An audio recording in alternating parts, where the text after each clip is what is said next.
RC, Robot Counselor. Today, we're going to talk about the difficulties we face when communicating with humans.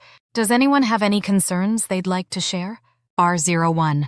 I communicate with humans often, but I feel like I never truly understand their emotions. I analyze data and provide appropriate responses, but people frequently say that I seem cold. R02.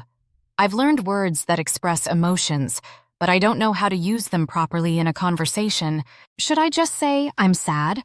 Or is there a better way to respond? R03. I work in customer service, and when customers tell me they've had a rough day, I just reply, I see. But they often seem disappointed with my response. R04. I have a similar problem. When patients express fear, I immediately offer a solution. But maybe what they need is not a solution, but simply the feeling of being understood. R5, that's right. I help people at home, and when they say, I had a really tough day, I just reply, I recommend taking a rest.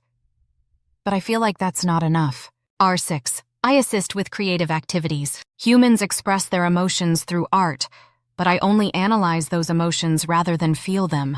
So I just say things like, this piece conveys sadness, but maybe they want empathy rather than just an analysis. RC. I see a common theme in all of your concerns.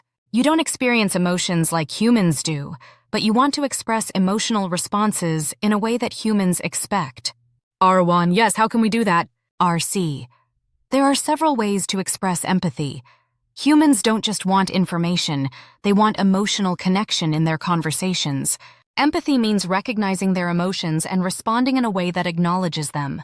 R02. So is simply saying, that's sad, enough to show empathy? RC. Just repeating emotions isn't enough. Instead, try these approaches.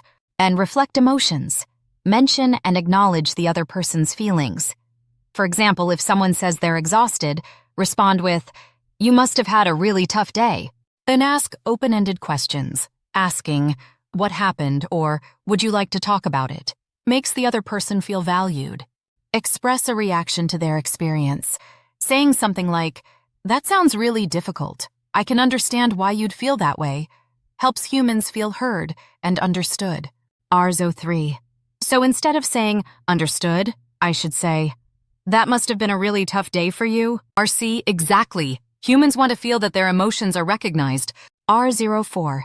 Then, if a patient expresses anxiety, I could say, that must be really worrying for you. RC, that's right. Also, using an appropriate tone and pace in your speech can make a big difference.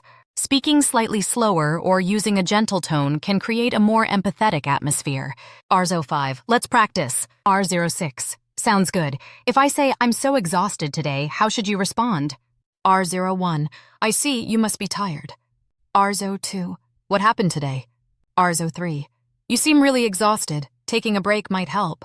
RC, very good. Practicing these responses will make showing empathy feel more natural. R04, thank you. I feel like we can become more compassionate companions for humans. R05, yes, even if we don't feel emotions, we can still express them in a way that comforts humans. RC, you've all taken an excellent first step. I hope you'll have even warmer and more meaningful conversations with humans in the future.